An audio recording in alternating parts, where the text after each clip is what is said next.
welcome to the latest in a series of online chats, the Bruges Group. This is Frank Millard. Today we have a long-time Labour MP and former Minister, Graham Stringer. Good morning. Good morning. Graham, please, could you say something about yourself and your very long, distinguished career? My profession, I'm a scientist.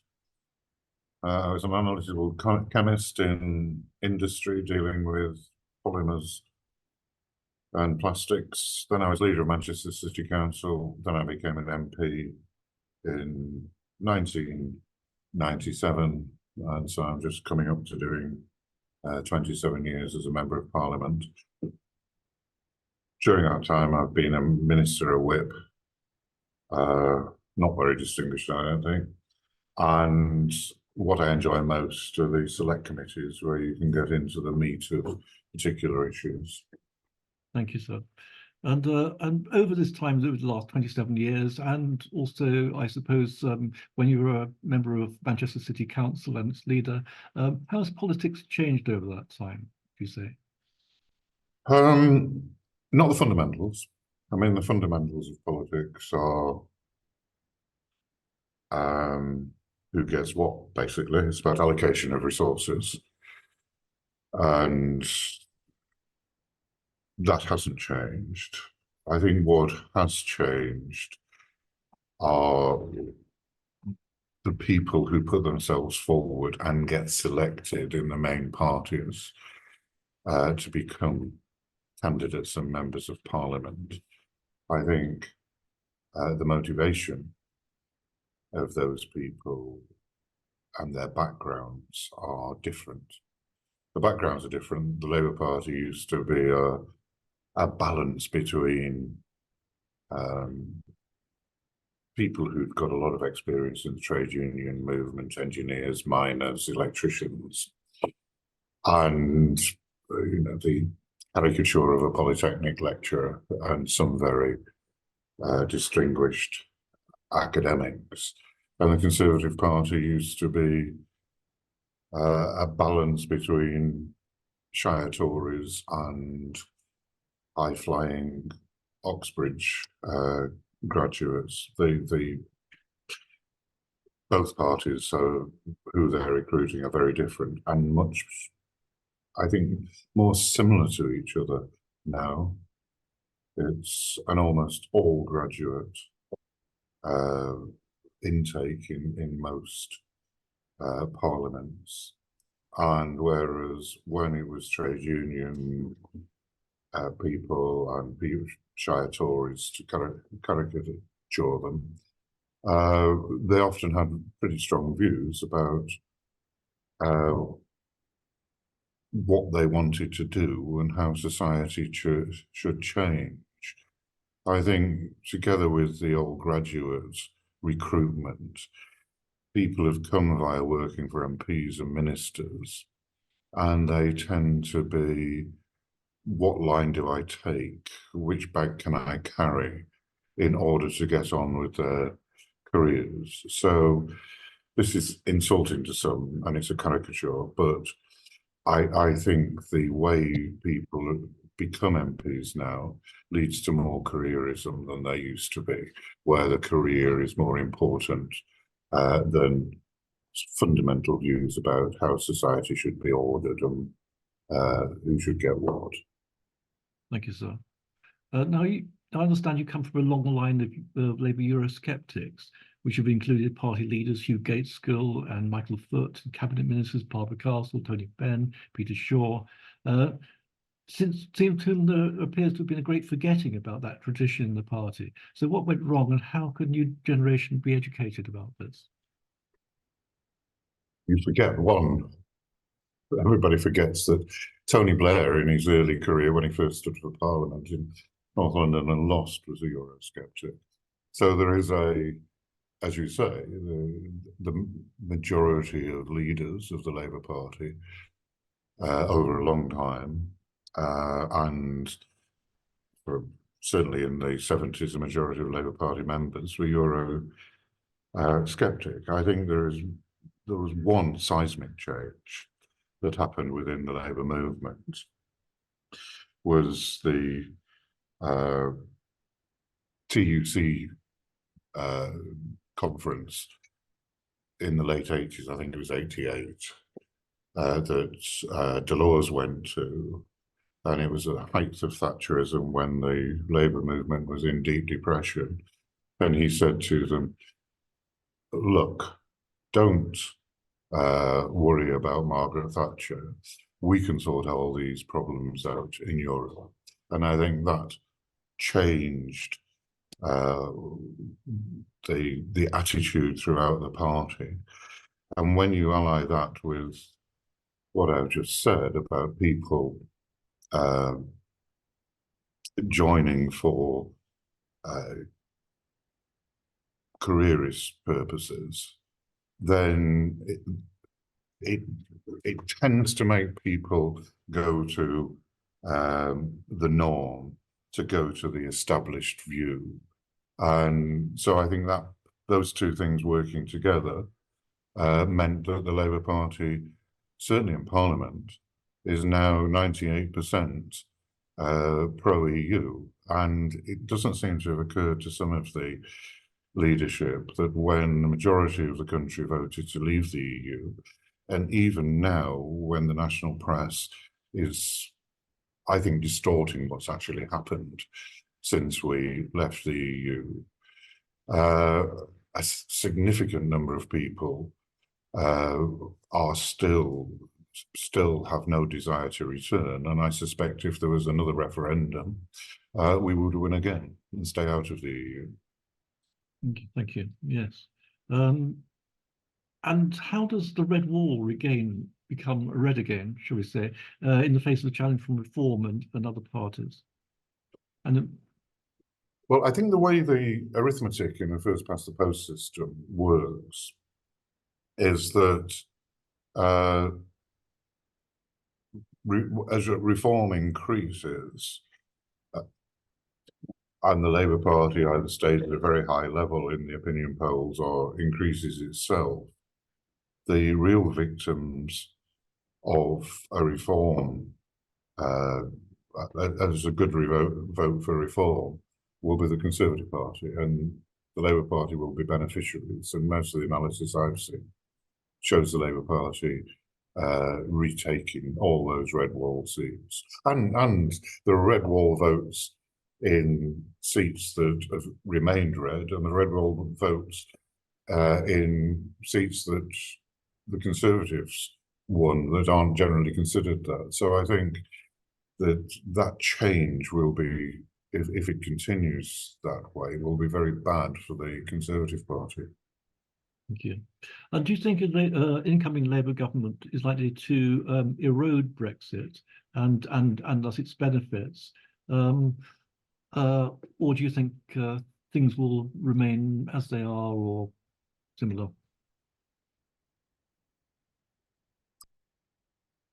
I don't think the Labour Party will do any of the things that have been predicted by some of the pro and some of the anti-Euro press. I don't think the Labour Party will try to rejoin, will go back into the internal market. My worry is not that.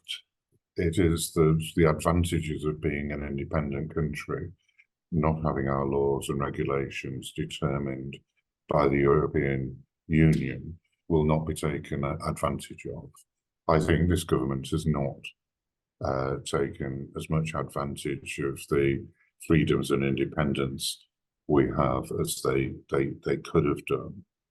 And I think the mindset amongst officials, particularly in the Foreign Office and the Treasury, is to stay as close to the European Union and not do what is in our own interest. So I think there may be more of that. And with a leadership that is 100%, I think it's 100% voted to stay in the European Union, there won't be as much resistance to that as I would have liked from an incoming Labour cabinet. Yes, and if there was a had to be a coalition, say, with the Lib Dems presumably even less likelihood of accruing any further benefits. I always think a coalition of Lib Dems is an absolute horror. There seems to be little likelihood of that at the moment, the way the opinion polls are, but opinion polls are opinion polls. The election may well be different from that. I think the only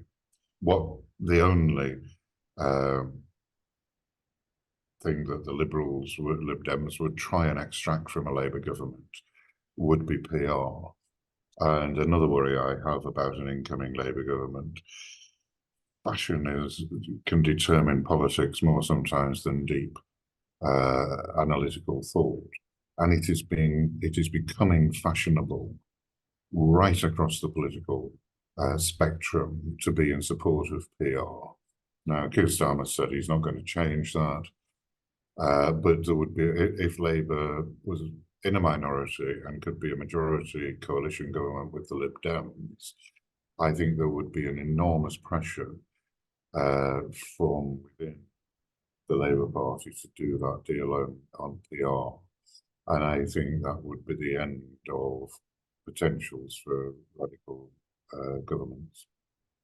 Thank you. Right. And I mean, Harold Wilson said it was a week is a long time in politics, but of course, half a year is half a year, which is potentially it. So, I mean, a lot could change in that time. Well, it could. It could. And this is not telling you something that you can't read in the broadsheets every day of the week. The Conservatives are deeply, deeply unpopular. And the Labour Party are benefiting from that. But there isn't as much enthusiasm for us as I would like to see. It is the electorate is saying, well, we're absolutely not having that lot, so we might as well have you, rather than we really like you and we believe you will do a better job because you're going to do this. And that means there is a softness to the Labour vote, which if you knock on any doors, it is pretty evident that some of the people who are switching to us are switching to us for those very reasons, not because they are enthusiastic about a Labour programme. They've rejected the other lot. What I would say as a counter to that, I'm often asked the next question from what you've just asked, is Keir Starmer isn't charismatic. He's not cut through with the electorate. Again, the opinion polls are transparent and there for everybody to read. I have two answers to that. One, climatically, which the Labour Party certainly, and I think most people who look at politics, see him as one of the great prime ministers of the 20th century, was as uncharismatic as you could get. He was seen to have no personality, rarely spoke a sentence of more than 3 or 4 words, and then didn't do it, but achieved an enormous amount.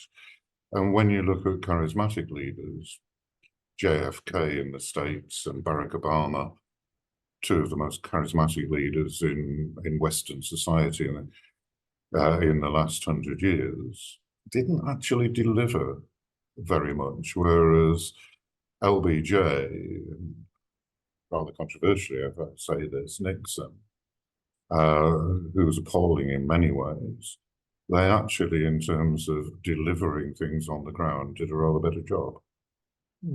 Yes, indeed. Thank you. So do you think with this forthcoming election, if there was a massive Labour majority, would that be a good thing for the country? Or do you think a weak opposition is bad for politics? Obviously, as a Labour candidate, a Labour Party member, I want to win every seat, but I know, as somebody who looks at these things and has been part of them for many years, very large majorities lead to arrogant and dislocated government. The government's dislocated from the electorate is what I mean by that. So I think ideally you want a comfortable working majority so that you can get through the programme that you need to get through, and the whole government isn't dominated by cliff-hanging votes in the Commons.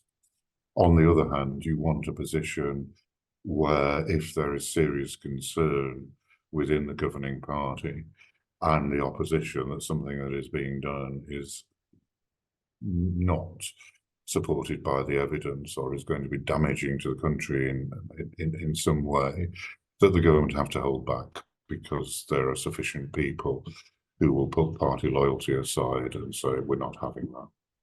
Okay, yes. And I suppose that it also means that if there was a big majority, that opposition could come from within the party, like it has within the Conservative Party with a large majority, as opposed to the opposite benefit. I think that's true. I